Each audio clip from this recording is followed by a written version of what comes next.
apakah bisa mengembalikan nyawa orang yang sudah meninggal? Ya pasti tidak bisa gitu loh.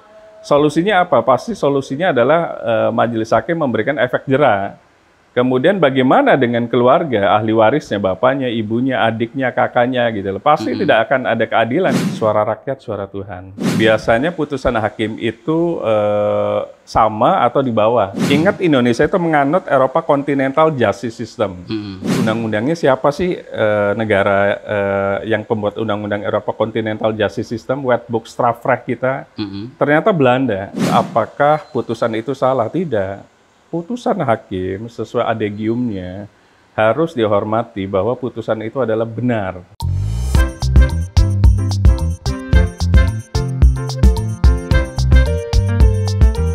Halo Sobat Pantau, jumpa lagi dalam Pantau Update. Kali ini kita bersama tamu, seorang advokat. Saya tidak berlama-lama, langsung saja kita sapa Bang Firman Chandra. Apa kabar Bang Firman? Baik. Kabar baik, sehat walafiat. Alhamdulillah. Terima kasih sudah meluangkan waktu bersama pantau.com. Iya. Ini kita kayaknya langsung bahas yang berat nih Bang. Ini lagi rame soal yang terbaru, soal kasus Ferdy Sambo. Oke. Yang vonisnya diringankan oleh MA yang tadinya dari vonis hukuman mati menjadi hukuman seumur hidup. Begitu juga dengan Putri Chandrawatri, dengan Ricky Rizal dan Kuat Ma'ruf. Nah, Bang Firman melihat ini, publik kan banyak yang sebenarnya tanda kutip kecewa gitu dengan putusan MA yang tadinya publik sudah terpuaskan dengan hukuman mati, terus tiba-tiba di kasasi itu menjadi hukuman seumur hidup. Nah, Bang Firman melihat fenomena diskon hukuman ini seperti apa, Bang? Oke, selamat malam. Saya Dr. Firman Chandra. Saya kebetulan advokat dan dosen juga nih, dosen pasca sarjana. Kemudian saya juga handle beberapa korporasi lah, ada travel, ada properti dan lain-lain. Kami sebagai praktisi hukum melihat sebenarnya ada dua aspek, dua perspektif gitu. Pertama aspek pasti dari sisi humanisme, atau kita sebut etika norma yang berlaku di masyarakat.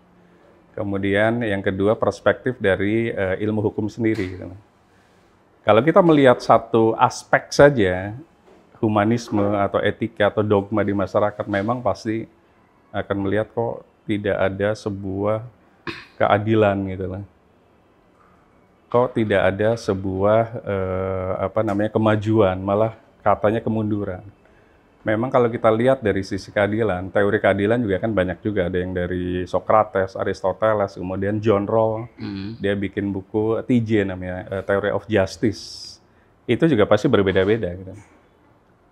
Kemudian perspektif berikutnya adalah dari sisi hukum. Kalau dari sisi hukum, jelas konstruksi hukumnya harus dilihat lagi di pasal 340, Jungto pasal 55 KUHP. Jadi memang di situ adalah barang siapa yang dengan sengaja, kalimatnya ini dulu, dengan sengaja merampas nyawa orang lain dan direncanakan, atau bahasa Belandanya mod gitu loh, akan diancam hukuman seumur hidup, pidana mati, dan atau penjara dengan maksimum 20 tahun. Tinggal dilihat siapa sih yang menjadi aktor intelektualnya. Siapa sih yang menjadi dadernya? Siapa sih yang menjadi mad pleasure-nya?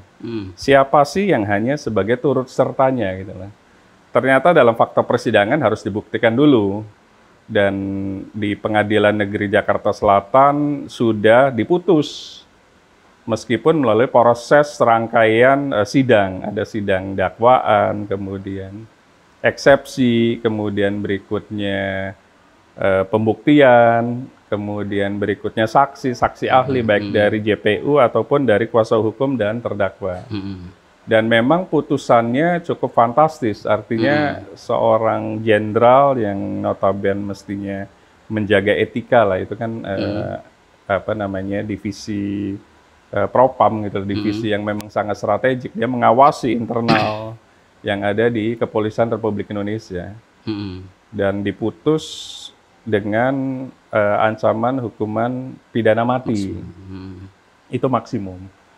Nah, kita harus lihat lagi nih, dalam sebuah hukuman itu kan ada tuntutan sebenarnya. Tuntutan, kemudian pledoi, baru putusan. Nah, tuntutannya apa? Kalau kita lihat tuntutannya, ternyata bukan pidana mati. Tuntutannya itu seumur hidup. Jadi sebenarnya hakim itu punya hak juga. Dia harus melihat ada efek deteren nggak, efek jera nggak, kemudian fakta persidangan. Dan ya hakim cukup hebat, artinya di atas itu gitu loh. Biasanya putusan hakim itu sama atau di bawah biasanya, bukan di atas tuntutan. Ini di atas tuntutan ya luar biasa, artinya hakim melihat asas keadilan yang berkembang di masyarakat. Akhirnya diputuslah pidana mati kepada beliau. Otomatis apa yang harus dilakukan? Melakukan sebuah upaya hukum berikutnya yang namanya banding, kan begitu. Pengadilan Negeri Jakarta Selatan memberikan waktu di KUHAP itu adalah 15 hari, 14-15 hari.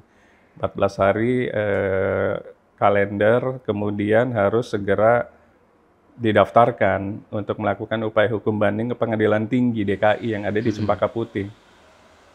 Setelah itu tetap disamakan putusannya, kan begitu.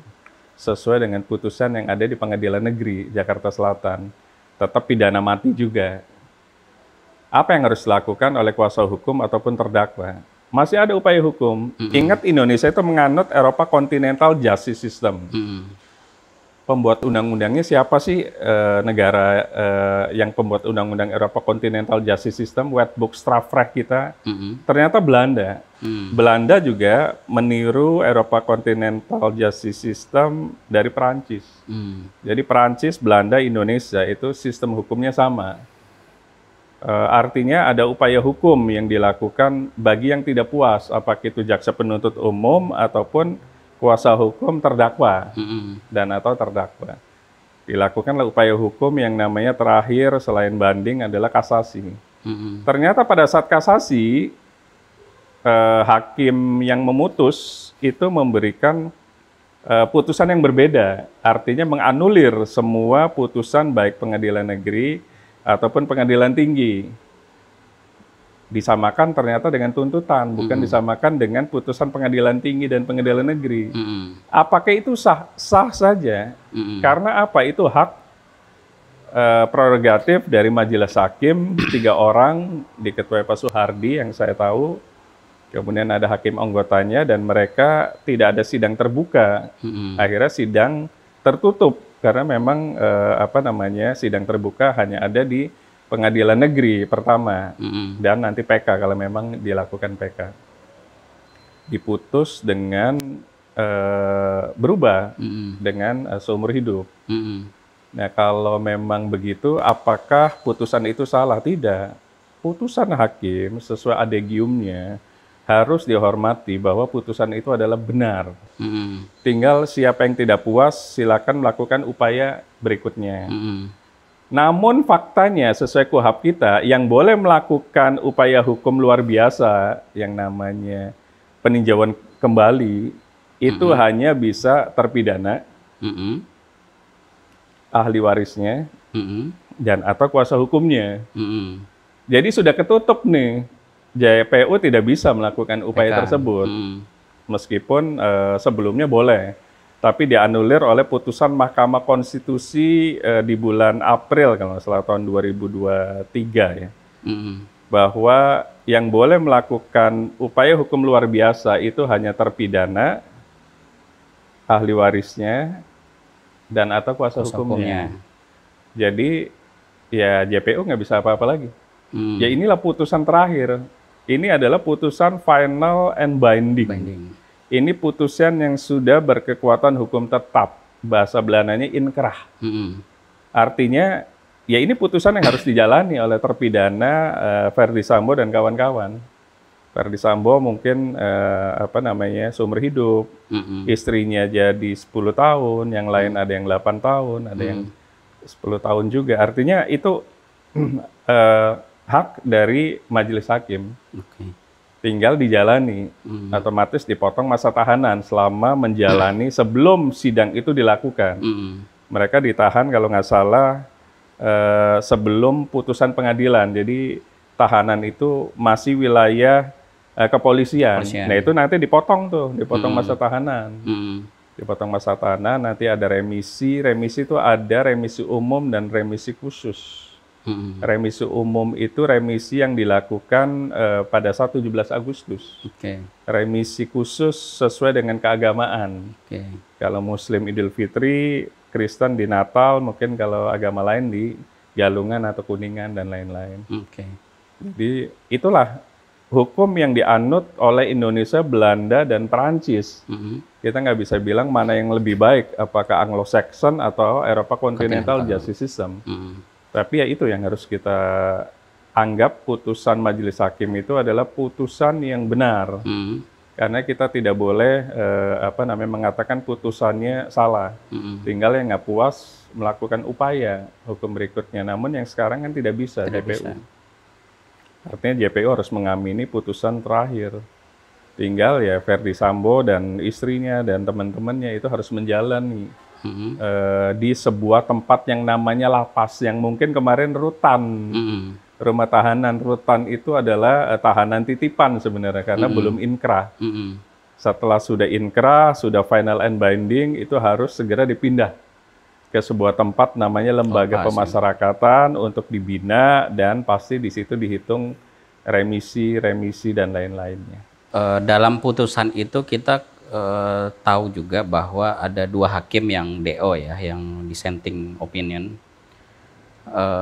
Artinya kan walaupun putusannya 3 hakim menang gitu ya, artinya kan suara hakim tidak bulat dalam hal ini.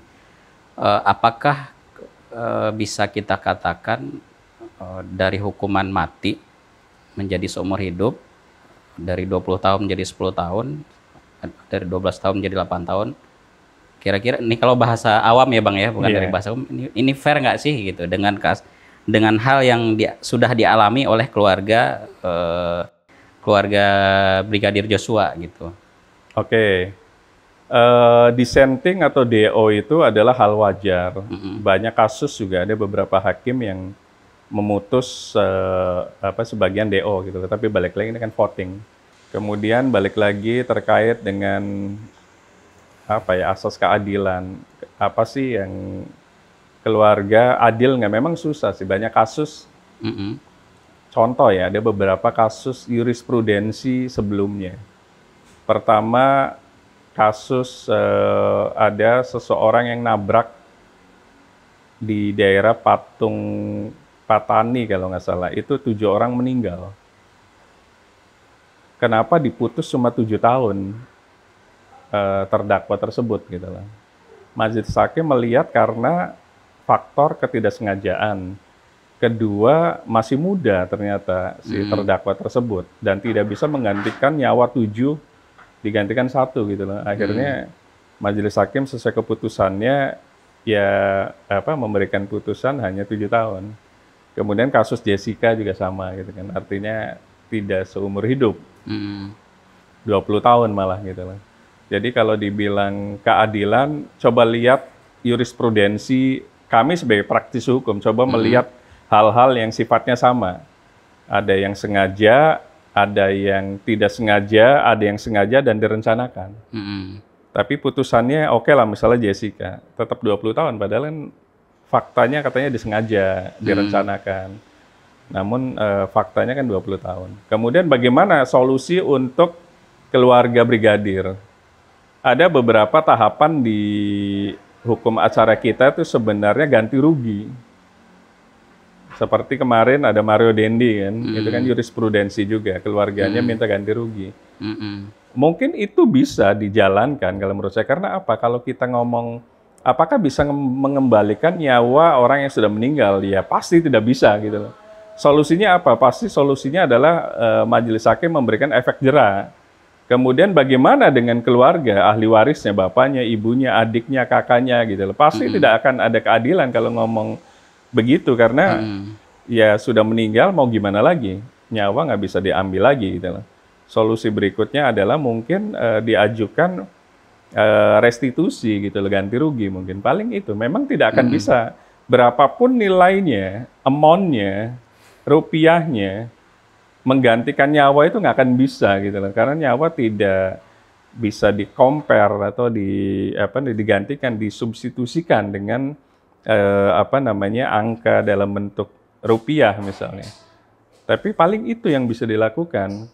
Apalagi karena sudah tidak bisa upaya hukum gitu loh. JPU tidak punya hak lagi untuk melakukan upaya hukum di upaya hukum luar biasa yang kita sebut PK. Gitu. Hanya itu keadilannya. Memang tidak akan bisa mencari keadilan yang hakiki gitu loh. Maka tadi dari awal saya coba menjelaskan aspek humanisme, aspek justice, keadilan, dan aspek hukum. Karena kalau udah nyawa tuh agak susah untuk di-compare dengan apapun, disubstitusikan dengan material ataupun imaterial, itu pun susah gitu. Jadi yang dilakukan ya pasti kecewa itu pasti sudah ada. Kemudian marah itu pasti, nangis itu pasti. Tapi apakah bisa menyeimbangkan gitu loh, kira-kira apa sih yang harus dilakukan oleh keluarga dari brigadir tersebut gitu loh. Ya ujungnya karena kita negara hukum, ya harus menerima dulu sementara. Menerima dulu sambil dicari cara gitu loh. Caranya apa? Kalau menurut saya ya cara-cara yang sesuai hukum, jangan cara-cara yang tidak sesuai hukum gitu loh. Ya mungkin ya itu mungkin ganti rugi atau apa. Itu yang mungkin restitusi tadi ya. Bisa diajukan kepada tersangka, terdakwa, dan sekarang terpidana gitu. Itu yang hanya bisa dilakukan. Selain ya pasti harus mendoakan semoga almarhum bahagia di sana mungkin ya. Karena memang nggak bisa lagi untuk mengembalikan. Baik, ini kan kalau kita lihat di sosial media, ini banyak netizen lah ya yang kecewa dengan putusan ini. Bahkan disebut MA ini gelar flash sale vonis, dia bilang. Nah ini bahkan ada juga yang menyebut ini jangan-jangan nih ada dugaan intervensi gitu dalam putusan tersebut. Nah Bang Firman sendiri melihat suara netizen ini seperti apa nih Bang? Kalau suara netizen kita harus apresiasi dulu karena bagaimanapun kita melihat adegium ya. Suara rakyat, suara Tuhan, kan begitu. Vox populi, vox Dei. Itu kita harus akui dulu gitu. Tapi bagaimana suara netizen ini bisa merubah hukuman? Kan nggak bisa gitu loh. Dan apapun kita nggak boleh kita negara hukum nggak boleh melihat anasir-anasir dari non hukum karena ujungnya nanti jadi hoax gitu loh. Jadi penyebaran fitnah atau penyebaran berita bohong gitu. Karena KUHP kita jelas kok gitu bahwa di pasal 340 kan ancamannya pilihannya 3, kalau nggak pidana mati, seumur hidup, dan atau hukuman yang maksimum 20 tahun gitu. Jadi kalau kita lihat aturan hukumnya ya kita harus amini dulu gitu. Dan kita harus apresiasi, bahkan sebenarnya luar biasa. Ya compare misalnya Jessica aja 20 tahun. Pak Ferdi Sambo seumur hidup itu kan luar biasa sebenarnya. Dan pernah divonis pidana mati kan begitu. Artinya kita harus apresiasi, itu kan asas keadilannya sudah melekat ke majelis hakim. Dia melihat semua aspek gitu loh, selain aspek yang ada di luar, dia lihat aspek yang sesuai dengan fakta persidangan, saksi ahli, dan dokumen-dokumen yang memang letterlock bahwa terpidana sekarang melakukan perencanaan kan begitu. Perencanaan dan sengaja lagi merampas nyawa orang lain gitu. Jadi kalau menurut saya ya kita harus apresiasi dulu putusan majelis hakim. Kalau memang mau pidana mati semua ya mestinya tuntutannya pun pidana mati. Ini tuntutan dari JPU sendiri kan seumur hidup gitu. Nggak bisa menyalahkan majelis hakim. Jadi harus equal melihatnya. Tuntutan seumur hidup, putusan pidana mati, kemudian putusan dari Mahkamah Agung dikembalikan lagi sesuai tuntutan, ya sah saja gitu loh. kecuali menjadi angka. Nah, itu baru ada asas ketidakadilan. Hmm.